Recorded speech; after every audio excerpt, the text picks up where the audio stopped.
느헤미야 말씀을 함께 나누도록 하겠습니다. 어, 여러분 어려운 일 좋아하세요? 네. 뭐 그런 말도 안 되는 거 문연한테로 쳐다보시는데 저도 어려운 거 별로 안 좋아합니다. 쉬운 일을 하고 싶고 가능하면 인생에 이제 굴곡이 있는 것보단 평안한 길을 걷고 싶어 합니다. 근데 이제 이런 질문을 하게 되면 우리도 평안한 길을 걷고 싶다는 것을 알지만 또 동시에 우리가 느끼는 게 참 편안하지 않다라는 걸 우리는 알고 있어요.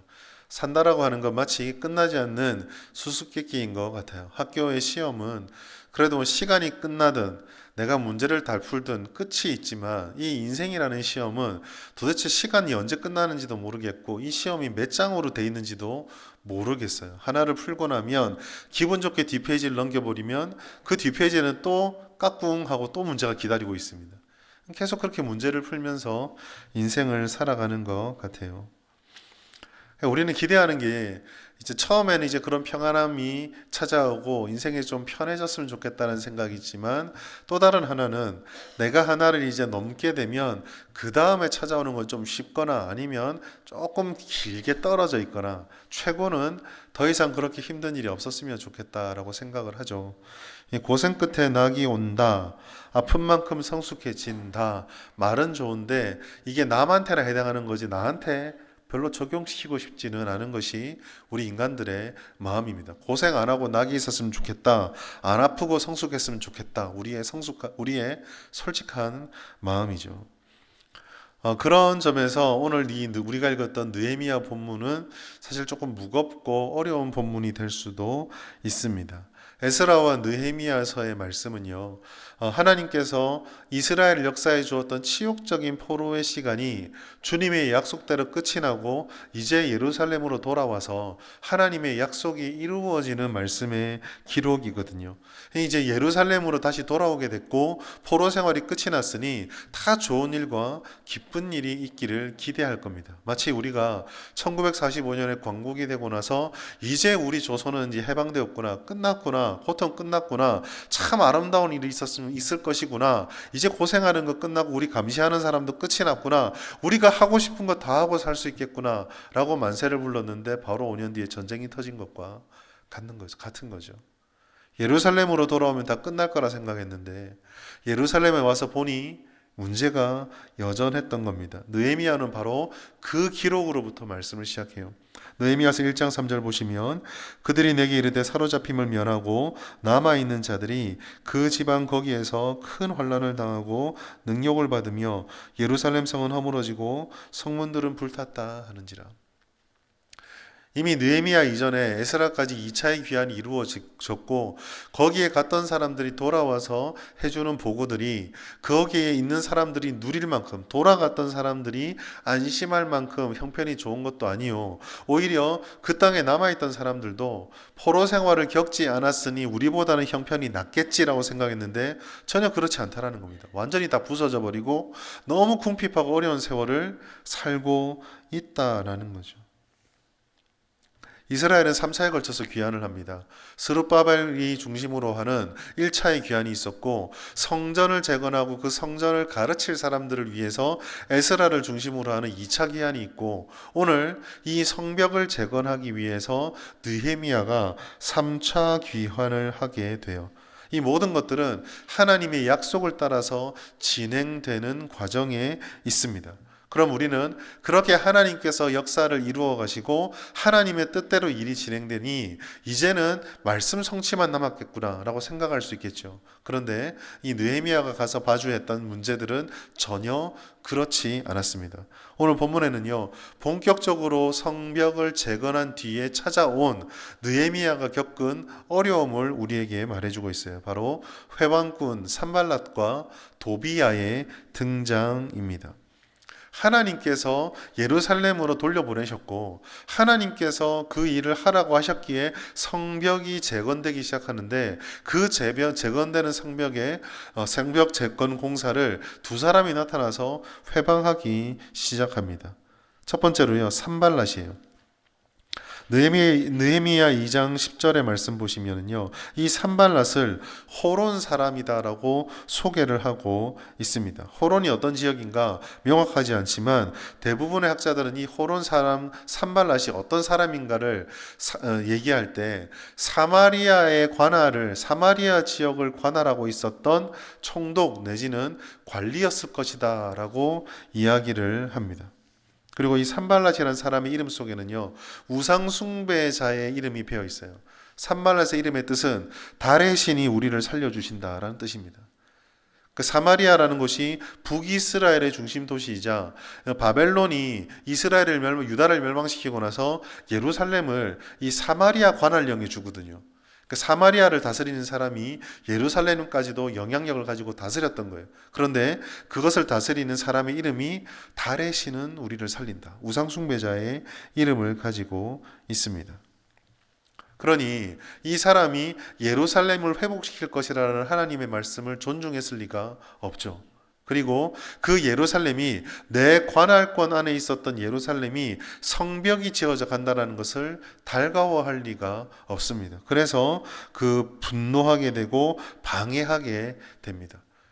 하나님 앞에서 그 순수함을 잃어버리고 하나님 앞에서 우상 숭배하는 자가 하나님의 성이 재건되어져 가는 것을 방해하는 것은, 우리가 단순하게 이야기를 하면 하나님의 일이 일어나는 곳에는 이와 같은 세상의 방해가 있다라는 것을 우리가 짐작하게 만들어주죠. 또 한 사람은요, 도비야라는 사람입니다. 이 도비야는요, 암몬 사람이라고 되어 있고 느헤미야 2장 10절에는 종이라고 되어 있어요. 이 사람도 오늘 산발랏과 함께 공사를 방해하는 사람입니다.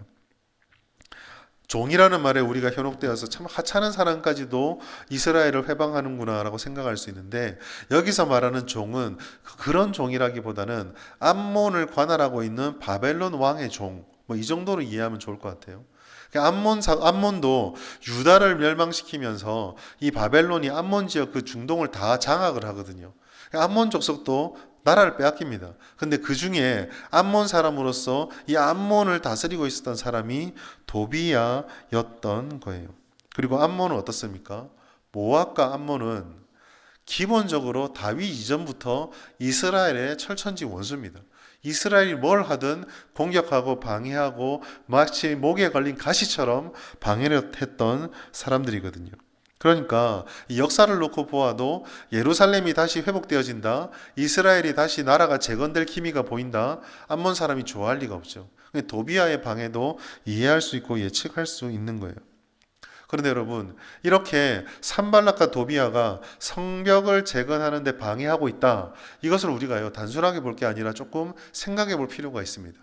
왜냐하면 지금 이 예루살렘이 회복되어지는 것이요, 겉으로 볼 때는 예루살렘의 총독으로 일종의 총독으로 파견된 스룹바벨과 학사라고 하는 똑똑한 사람 에스라와 또 다시 파견되어 온 느헤미야라고 하는 사람에 의해서 예루살렘 성전이 중건되고 성전이 회복되는 것처럼 보여요. 사람이 일하는 것처럼 보입니다.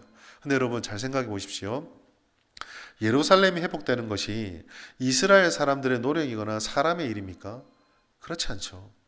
하나님께서 예레미야를 통해서 약속해 주셨던 주님의 그 말씀이 지금 이루어지고 있는 거예요. 하나님의 역사입니다.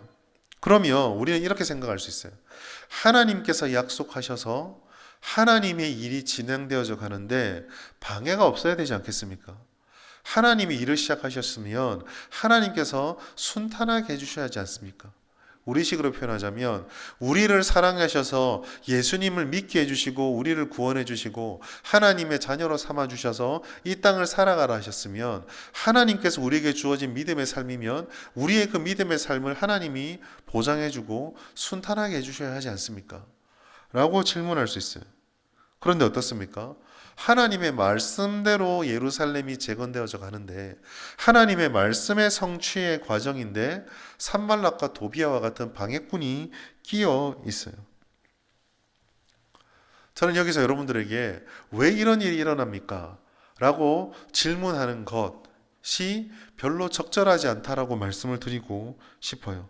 왜냐하면 제가 생각할 때요, 하나님께서 우리를 통해서 주님의 일들을 이루어 가시고 하나님의 말씀을 이루어 가신다라는 것이 결과론적으로는 반드시 성취될 것이지만 그 과정에는 아무런 장애와 어려움이 없다라는 것을 보장해 주는가? 그거는 아니다라는 것입니다.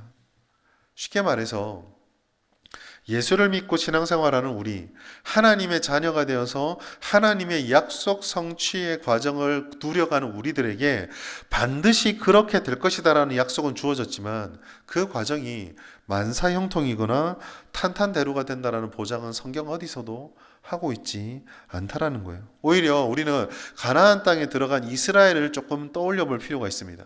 하나님께서 이스라엘이 우리는 가나안을 가져야 되겠습니다 라고 하는 갈망에 응답해 주신 게 아니죠. 그들은 그저 애굽 땅에서 400년이 넘게 살았기 때문에 그러려니 하고 살고 있는데 하나님께서 아브라함과 하신 약속을 기억하시고 그들을 불러내서 가나안 땅에 들어가게 하셨어요. 약속의 땅을 하나님이 주셨고 그 약속의 땅으로 너희를 인도하겠다고 약속하셨으면 우리가 생각할 때는 그 가나안에 그 약속의 땅을 누릴 수 있는 모든 방해 요소들을 싹 청소해 주시면 좋을 것 같습니다. 이스라엘 사람들이 유혹받을 만한, 이스라엘 사람들에게 장애물이 될 만한 것들을 다 제거해 주시면 좋을 것 같고, 그렇게 그냥 싹 들여보내셔서 자, 누리고 잘 살아라 라고 해주면 좋을 것 같은데 하나님 그렇게 안 하셨어요. 신명기 18장 9절 말씀 우리 같이 한번 읽겠습니다. 시작. 내 하나님인 여호와께서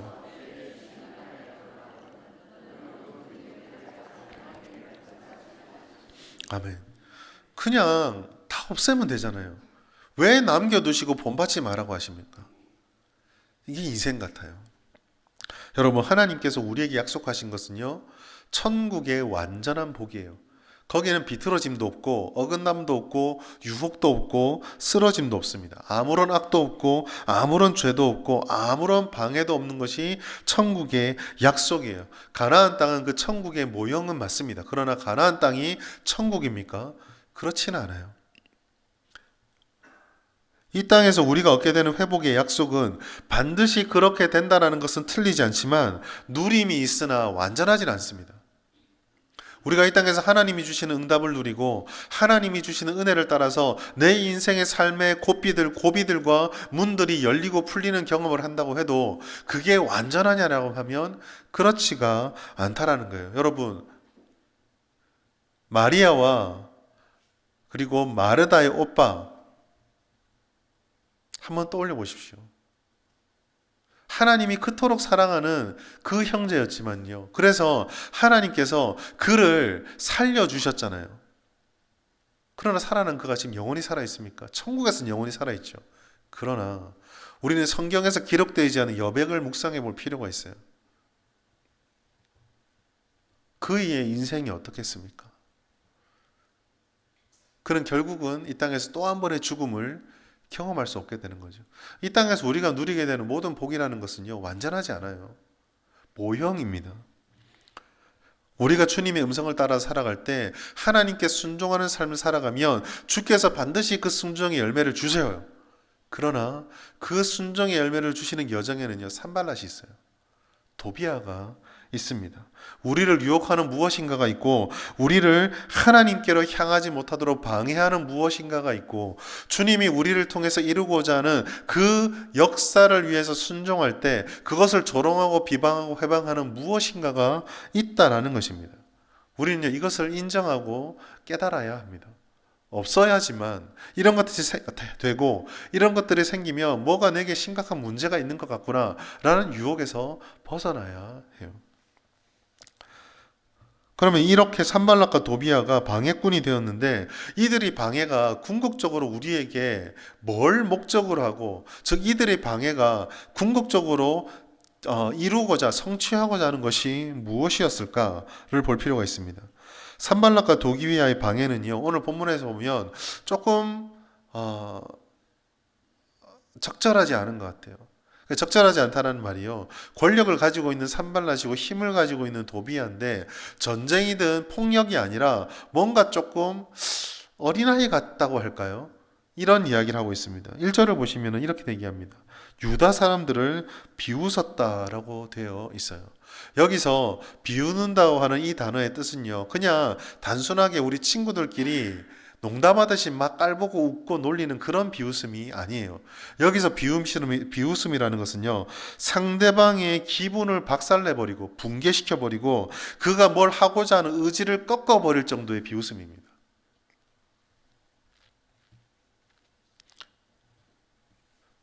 도비아 역시 3절에서 똑같이 비아냥을 하고 있어요. 도비아의 비아냥은 어떻습니까? 그들이 건축하는 돌 성벽은 여우가 올라가도 곧 무너지리라. 지금 건축하고 있는 것이 초라하다라는 거죠. 야, 그렇게 일을 하는데, 그렇게 역사를 준비해 가고 있는데 뭐 선한 걸 만들어낼 수 있을까? 너 지금 하는 꼴을 봐라. 네가 지금 하는 이 꼴로 무슨 하나님의 큰 영광을 돌린다고? 택도 없다. 라고 조롱하는 현재의 비아냥이기도 하고요.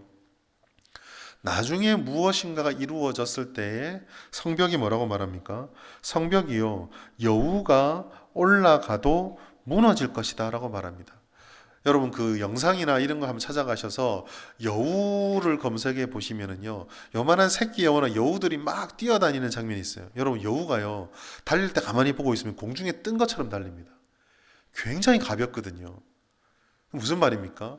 그렇게 가벼워서 마치 지면에 아무 충격도 안 줄 것 같이 그렇게 여우가 가볍게 휙 지나갔는데 성벽이 어떻게 된다고요? 무너진다라는 거예요. 외부의 침입을, 그 어떤 강력한 공격이 있어도 버텨주는 게 성벽의 역할인데, 그 가볍고 재빠른 여우가 휘리릭 지나가도 부서지는 것, 그게 뭡니까? 네가 설령 뭔가를 만들어도 그거는 아무것도 아니야. 결과까지도 조롱해버리는 거예요. 그게 지금 이 산발락과 도비아의 조롱입니다. 이런 조롱과 비아냥이요, 사람의 믿음을 흔들어 버려요. 여러분 우리가 무슨 일을 하더라도 어려운 일이 있어도 버틸 수 있는 이유가 무엇이냐면요, 그것이 내게 어떤 의미가 있고 결과가 아름답게 맺어질 거라는 기대가 있기 때문입니다. 그렇지 않습니까? 우리 부모님들이요, 자녀를 사랑하기도 하지만 자녀가 그 자라는 과정에서 어떤 연약한 모습을 보여줘도 끝까지 포기하지 않는 이유는 첫 번째는 사랑이고요, 두 번째는 그래도 나아질 것이라는 기대가 있기 때문이에요. 그렇지 않습니까? 근데 만약 누가 그 기대를 흔들어 버려요, 어떻게 됩니까? 무너져 버리잖아요. 자신이 선택하고 걸어가는 과정이 의미 있는 열매를 보장하지 못한다라는 생각이 확 들면요, 사람은 주저앉아 버립니다. 내가 걸어가는 삶의 열심이 아무런 열매를 맺지 못한다고 하면은요, 두려움이 찾아오게 돼요. 저희가 대학 다닐 때 IMF가 왔었습니다. IMF가 오면서 저희 세대들이 가장 두렵고 힘들었던 게 뭐냐면요, 전공을 백날 준비해봤자 그거로 먹고 살 수가 없다라는 두려움이었어요. 제가 아는 친구들 중에 컴퓨터를 전공한 친구가 있어요. 그 친구가 컴퓨터 전공한 일을 못했습니다. 다른 일들을 하고 식당 일들을 하고 다른 일들을 했어요. 그런 일들을 또 선배들을 보면서 저희가 대학 생활에 집중을 못한 거예요. 왜요? 공부해봤자 밖에 보니까 이거를 못 먹겠거든요. 못 살겠거든요. 내가 학점을 따라고 죽어라 공부하고 있는데, 공부하는 중간중간 사이에 이렇게 공부를 4.5, 4.3 받아본들, 이거로 내가 직업을 못 구하는데, 이 두려움이 막 찾아오는 거예요. 사실 믿음을 지키는 삶에는요, 이와 같은 두려움이 많이 생겨요. 여러분, 믿음을 지키는 것이 당장 눈앞에 이익을 주지 못하는 경우를 우리는 얼마나 자주 겪습니까? 아니, 오히려 우리가 믿음을 지키려고 결정을 했던 그 결정 때문에 이것만 안 했으면, 믿음이 없었으면, 예수를 믿지 않으면 겪지 않아도 될 어려움과 짐을 짊어지는 경우도 있거든요. 심지어 원치 않은 회방까지 찾아온다면 그 마음이 얼마나 힘들겠습니까? 근데 이게 조롱과 비아냥의 목적이에요. 뭐냐? 믿음의 길을 걸어가고 믿음을 지키려고 하는 사람을 조롱하고 비아냥거리는 목적은 그 믿음을 지키지 못하고 버리고 떠나게 하기 위해서 의문과 두려움을 증폭시키려고 하는 거예요. 주님의 말씀이 그 속에서 반드시 이루리라. 오늘 느헤미야에게 적용해 보자면, 내가 이스라엘을 70년이 지나면 포로에서 풀어서 돌려보낼 것이다. 이사야를 통해서, 예레미야를 통해서 회복시킬 것이다. 예루살렘이 중건되어질 것이다. 그 말씀을 이루어가는 눈에 보이는 건 아무것도 없잖아요. 그래서 지금 하나를, 그 약속의 말씀만 믿고 나아가려고 하는데 안 될걸? 여우가 올라가면 다 무너질걸? 하나님의 놀라운 역사라고 하늘의 말을 이룬다고 야 지금 너희들 성벽 짓는 꼴 좀 봐라. 이게 하늘의 역사냐? 이런 놀림을 자꾸 받게 되는 거죠. 그러니까 결국은 하나님을 온전히 따르지 못하게 하고 급기야 그래 내가 뭐라고 착각하고 있었구나. 나대지 말고 너무 눈에 띄지 말고 적당히 묻어가자 라고 만들려는 것이 조롱의 목적이에요. 여러분 우리는요 일상에서 믿음의 시험을 받습니다. 우리가 진짜 성도라고 그러고 하나님을 좇으려고 하면은요 그 믿음과 그 성도의 삶은요 일상에서 시험을 안 받을 수가 없어요. 왜 그렇겠습니까? 왜 안 그렇겠습니까? 세상과 똑같은 상황과 질 문제들은 우리도 생기잖아요. 대한민국에 코로나가 찾아왔을 때 예수 믿지 않은 사람만 어렵고 우리는 괜찮았나요? 온갖 질병들에서 예수 믿는 사람 안전합니까? 대한민국에 경기 침체가 다가오면 예수 믿는 사람은 하나도 안 힘들고 예수 안 믿는 사람만 막 가게가 망하고 그러나요? 아니잖아요. 우리도 똑같이 힘들고 똑같이 어렵잖아요. 대한민국의 법이 하나 바뀌면 그 법은 예수 믿지 않은 사람에게만 적용되고 예수 믿는 우리는 예외입니까? 아니잖아요. 우리도 똑같이 겪거든요. 그런데 그 똑같은 일을 겪으면서 세상 많은 사람들이 자신들만의 익숙한 가치관으로 때로는 편법을 쓰기도 하고 때로는 자기들이 원하는 대로 살아가는 그 속에서 하나님의 말씀이라는 기준으로 살아가려고 하면 충돌이 없을 수가 없어요. 모든 사람이 이 정도는 괜찮아. 다 그렇게 하는 거야. 법 알지. 그렇지만 어떻게 사람이 그렇게 살 수 있어? 라고 말하는 그 앞에서 예수 믿는 사람들은 주님의 말씀의 정의와 공의를 쫓으려고 하면 어떻게 충돌이 일어나지 않을 수가 있겠어요? 산발락과 도비아가 말하는 그 길, 혼합주의의 길처럼 예루살렘 성전과 성벽 재건이 아니라 그들이 100여 년 동안 무너진 대로 내버려 두었어도 사는데 문제가 없었구나. 그래, 우리가 조금 덜 힘들게 하자. 뭐 꼭 그렇게 성전을 지을 필요가 있나? 성벽을 지을 필요가 있나? 서서히 지내다 보면 어떻게 되겠지? 라고 그냥 내버려 두는 게 훨씬 편할 수가 있는 거죠. 그러나 우리가 그렇게 할 수 없기 때문에 힘든 거예요. 시편에서 시인의 탄식이 바로 이 믿음 때문에 생기는 탄식이었습니다. 시편 79편 4절 다시 한번 읽겠습니다. 시작. 우리는 우리 이웃에게 비방거리가 되며 우리를 에워싼 자에게 조소와 조롱거리가 되었나이다. 아멘. 왜 비방거리가 됩니까? 왜 시인이 조소와 조롱거리가 돼요? 이유는 딱 하나입니다. 하나님의 말씀을 믿음을 지키려고 했기 때문이에요. 그 믿음을 지키려는 삶에 회방과 조롱이 비방이 찾아온다라는 것입니다. 여러분 우리가 믿음이 인정받지 못할 때 우리가 하나님을 쫓노라고 내가 그래도 예배를 놓치지 않으려고 하나님을 따르려고 하는 삶을 포기하지 않을 때 그런데 그러한 믿음이 탄탄대로의 인생을 책임져 주기는커녕 마치 둔턱에 걸리는 것처럼 자꾸 턱턱턱 걸리기만 할 때 그럴 때에 우리는요 이 사실을 기억해야 돼요. 우리에게 찾아오는 그런 둔턱들이 우리를 유혹하고 시험하는 그런 것들이 끊임없이 우리들에게 이렇게 얘기를 합니다. 더 이상 믿음의 방식, 신앙을 지키는 성경적 방법을 지키는 것은 별로 효과가 없다.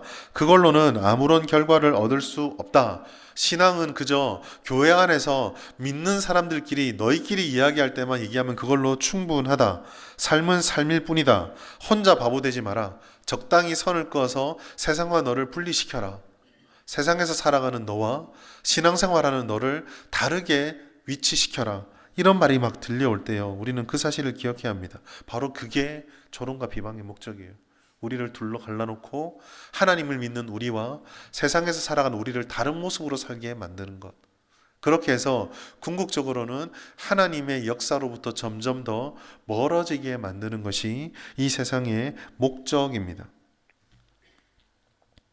오늘 우리는 이 회방들을 바라보면서 우리 자신의 삶을 돌아보아야 돼요. 혹 내가 지금 믿음을 버리게 만들거나 믿음을 지키는 나의 신념을 나약하게 만들거나 우리에게 주신 약속의 말씀을 거부하고 부정하고 의심하게 만드는 산발락과 도비아의 조롱과 비아냥이 있지 않은지 돌아보아야만 합니다. 우리를 더욱 비참하게 만들려는 시도예요. 우리가 그렇게 어려움에 직면해 있을 때 잠시 비껴가면 좀 더 평안하게, 좀 더 안락하게 하나님의 신앙, 하나님을 따라가고 세상도 잘 살아갈 수 있을 거라 생각하지만 그렇지 않습니다. 우리가 이 영적 자신감을 붕괴시키고 붕괴시키려고 찾아오는 조롱과 시험에 우리의 마음을 열어줘서는 안 돼요. 그러면 어떻게 하면 되겠습니까? 느헤미야는 도대체 이 어려움을 어떻게 극복을 하였을까요? 느헤미야는 이 절대 무시할 수 없는 유혹과 핍박을 이렇게 벗어났습니다. 느헤미야 4장 4절 말씀 같이 읽겠습니다. 시작. 우리 하나님이여 들으시옵소서. 우리가 업신여김을 당하나이다. 원하건대 그들이 욕하는 것을 자기들의 머리에 돌리사 노략거리가 되어 이방에 사로잡히게 하시고. 아멘. 느헤미야는 어떻게 했죠? 하나님, 나의 기도를 들어주십시오. 하나님, 저들의 저 말을 제발 들으십시오. 저들이 도대체 무슨 말을 하는지 하나님 아시지 않습니까? 느헤미야는요, 기도했습니다. 성도에게 있어서 기도는요, 얼마나 중요하고 강력한 믿음의 도구, 무기인지 모릅니다. 그런데 오늘 기도합시다 라고 단순하게 말하기에 앞서서 왜 우리의 기도가 강력할 수밖에 없는지를 먼저 우리가 깨닫길 바라요. 그것은 이 느헤미야가 기도하면서 주님 이것을 보아주십시오 라고 말하는 그 내용, 즉 산발랏이 느헤미야가 이렇게 기도하도록 만들었던 그 시험을 다시 한번 살펴볼 필요가 있어요. 기도의 본질적인 성격이 거기서 나타나거든요. 느헤미야 4장 2절 말씀 보시면 산발랏이 이렇게 말했어요. 자기 형제들과 사마리아 군대 앞에서 일러 말하되, 그 힘이죠. 군대를 동원했습니다. 군대 앞에서 말한다는 건 유대인들이 이 조롱을 가볍게 볼 수 없다라는 뜻이거든요. 근데 뭐라고 말하느냐면요, 이 미약한 유다 사람들이 하는 일이 무엇인가 라고 이야기를 합니다. 그리고 뒤에 쭉쭉쭉 얘기를 해요. 여러분, 이 4장 2절 말씀 우리가 좀 묵상해 볼 필요가 있습니다. 그냥 단순하게 유대를 조롱한다 라고 생각할 수 있는데요. 여러분, 그렇지 않아요. 지금 그 산발랏의 말은 유대인들을 향하신 하나님의 말씀과 정면으로 도전하고 있는 거예요. 제가 표 하나를 올려드렸는데요. 보이신가요? 왼쪽은요 산발랏의 말이고 오른쪽은 하나님의 약속이에요. 그런데 이 산발랏의 말에 보면은요, 유대인들이 누구인가에 대한 정체성을 공격하고 그리고 유대인들이 하는 역사를 조롱하거든요. 첫 번째 보시면은 산발랏은요, 유대인들을 이 미약한 사람이라고 말했습니다. 쓸모없고 보잘것없고 하찮고 아무것도 아닌 그냥 불면 날아가 버릴 사람이라고 말했어요. 근데 여러분, 그렇게 보이는 유다 사람들을 하나님이 뭐라고 하셨을까요? 신명기 7장 6절 말씀 보시면 이는 내 성민이다라고 말했습니다. 하나님의 백성이라고, 내 것이라고, 나의 군대라고 말했어요. 그러니까 지금 산발랏은 하나님이 택하신 백성이, 하나님이 아이고 소중하다라고 말하는데 바라보면서 아무것도 아닌데요 라고 공격하고 들어온 거예요. 두 번째로 하나님의 역사에 대해서 산발랏이 뭐라고 말합니까? 스스로 경고해야 될까? 제사 드리는 거야? 웃기지 마. 하루에 일을 마치려고 하냐? 될 리가 없지. 불탄 돌을 흙무더기에 다시 일으킴. 성전을 쌓는데 불탄 돌을 누가 쌓습니까? 깨끗하고 아름다운 돌로 쌓아야 되는데 그만큼 이스라엘이 지금 하는 역사는 아무것도 아니고 어리석은 일이고 될 수 없는 일이다. 그런데 이 말씀은요, 이 산발랏의 조롱은 하나님의 계획의 정면으로 충돌합니다. 이사야 44장 28절 말씀 우리 같이 한번 볼까요? 시작. 고레스에 대하여는 이르기를 내 목자라 그가 나의 모든 기쁨을 성취하려라 하며, 예루살렘에 대하여는 이르기를 중건되리라 하며, 성전에 대하여는 내 기초가 놓여지리라 하는 자니라. 무슨 말입니까? 하나님이요, 나 중건할 거야. 하나님이요, 성전을 기초를 쌓을 거야 라고 말했는데 하나님의 계획에 대해서 산발랏은 뭐라고 말한다고요? 쓸데없는 짓이야. 여러분, 지금 느헤미야의 기도는요, 본질이 아니에요. 이 느헤미야가 기도한다라는 그 기도에 앞서서 이 기도를 도구로 삼아서 오늘 본문의 구도는요, 하나님의 약속과 하나님의 뜻에 대한 산발랏의 도전입니다. 여기서 벌어지는 영적 전쟁은요, 느헤미야와 산발랏의 충돌이 아니라 하나님과 산발랏, 하나님과 세상의 충돌인 거예요. 그 충돌 앞에 우리들은 하나님의 자녀로서 그저 함께 동참하고 있을 뿐입니다. 그러니 여러분, 느헤미야의 이 기도가 놀라운 이유, 오늘날 이 땅에서 믿음을 지켜가는 성도들이 그 믿음이 어려움을 처했을 때 기도했을 때 그 기도가 위대하고 놀라운 이유, 우리가 기도하는 역사의 능력과 힘이 많은 이유예요. 왜 그렇습니까? 궁극적으로 기도하게 만드는 모든 상황의 본질은 나와 세상의 싸움이 아니라 나를 공격함으로 하나님을 대적하는 하나님과 세상의 싸움이에요. 하나님의 계획과 다스리심을 함께하며 세상의 방해를 하나님을 의지하면서 정면으로 돌파하는 느헤미야, 그게 기도로 표현됐는데, 이 싸움이 하나님과 세상의 싸움이라면 결과는 자명하죠. 누가 이깁니까? 하나님이 이기잖아요. 여러분, 성도의 기도가 왜 능력 있는지 아십니까? 이 대결 때문에 그렇습니다. 우리의 기도는 땅에 떨어지지 않아요. 우리의 기도로 하나님을 의지하였을 때, 의지할 바로 그분을 의지하였을 때 그 의지는 결코 실패하지 않는다라는 겁니다. 하나님께서는 힘들고 어려워하는 모든 이들이 이 본질을 깨닫고 하나님께로 와서 주님, 이 상황을 보십시오라고 기도할 때 우리에게 이렇게 약속해 주셨어요. 역대하 20장 15절 말씀은 걱정하지 마라. 이 전쟁은 너희에게 속한 것이 아니고 하나님께 속한 것이라. 삶의 문제와 고민을 가지고 새벽을 깨우고 금요생명 기도회를 깨우고 여러분들의 자리에서 부르짖을 때 하나님이 주시는 말씀이 뭐라고요? 걱정하지 마라. 너 직장 문제인 것 같지? 너 자녀 문제인 것 같지? 네 건강 문제인 것 같지? 네 인생 문제인 것 같지? 아니야, 내 전쟁이야 라는 것을 깨닫게 해주신다는 거예요. 우리가 힘써야 될 것은 딱 하나예요. 의지할 일을 의지하는 것입니다. 바로 여기에 오늘날 한국교회 우리의 가장 무서운 점이 있어요. 여러분, 한국교회가 지금 처해 있는 위기는요, 세상이 교회를 공격하고 세상이 신앙생활을 지키지 못할 정도로 타락해 있는 데 있느냐? 그렇지 않습니다. 여러분, 몇천 년 전의 얘기인데도 이때도 교회는 공격을 받았어요. 이때도 믿음은 공격을 받았습니다. 그런데 다른 게 뭡니까? 우리가 물어야 될 것은요, 이 본질을 깨닫고 우리가 느헤미야처럼 이 전쟁이 승리할 수밖에 없다는 믿음을 가지고 하나님을 의지하는 자리에 있냐라는 겁니다. 기도하는 자리에 있냐라는 거예요. 사람들이 많이 모이는 부흥을 사람들이 이야기를 해요. 너무 아름다운 일이죠. 감사하는 얘기죠. 그런데요, 목회자로서는 그 자리에도 감사가 있지만 위기가 있어요. 왠 줄 아십니까? 1000명이 모였다, 2000명이 모였다, 10,000명이 모였다. 그런 교회들 중에 많은 교회들이요, 똑같은 고민을 해요. 성도들이 기도하러 안 한다. 주일날 보면 북적북적 많이 모여있는 것 같은데 정작 기도하자 그러면 사람들이 없어요. 하나님을 의지하지 않는 거예요.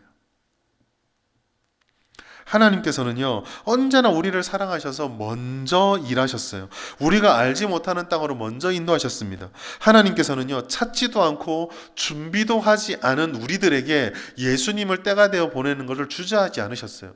심지어 우리 때문에 십자가 위에서 3년 동안 내가 이렇게 너희들을 사랑한다, 내가 이렇게 너희 죄를 해결할 것이다 라고 말했는데요, 그 십자가를 짊어지고 피를 철철 흘리며 부르짖고 있는 예수님에게 우리가 잘못했습니다 말한 게 아니라 내려와봐, 그럼 내가 믿을게, 조롱했어요. 우리가 산발라시였다니까요. 우리가 도비아처럼 예수님을 조롱했어요. 그런데 예수님께서는 우리를 어떻게 사랑하셨을까요? 그 조롱을 다 짊어지시면서 마지막에는 다 이루었다라고 사랑을 완성해 주셨거든요. 여러분, 우리에게 필요한 것은요, 이 사랑을 깨닫는 것입니다. 산발랏이 제거되고 세상의 위협이 사라지는 게 아니에요. 하나님께 신앙생활하기 너무 어렵고 버거운데 제발 좀 정치인도 바뀌고 경제도 바뀌고 사람도 바뀌어서 우리가 신앙생활 잘할 수 있는 세상을 좀 만들어 주십시오.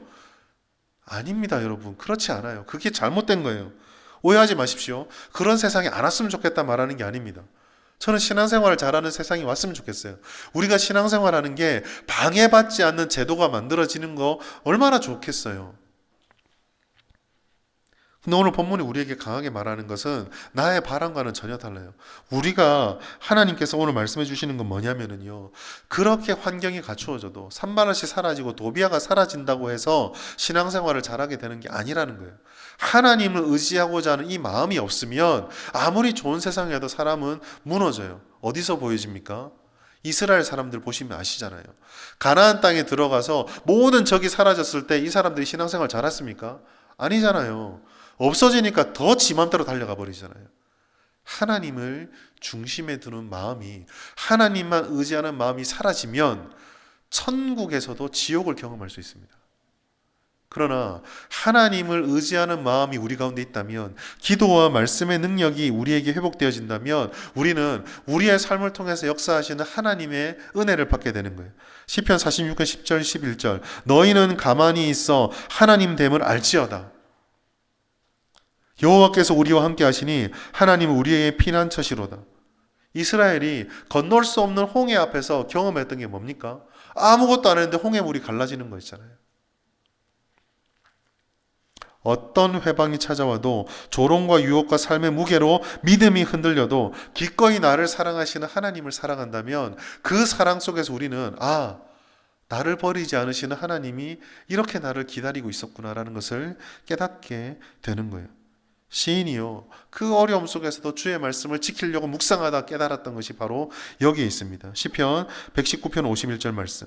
교만한 자들이 나를 심히 조롱하였어도 나는 주의 법을 떠나지 아니하였나이다. 사랑하는 여러분, 오늘 우리가 이 말씀을 통해서 기도해야 될 것은요, 여기에 있어요. 산발랏을 제거해 주십시오? 아닙니다.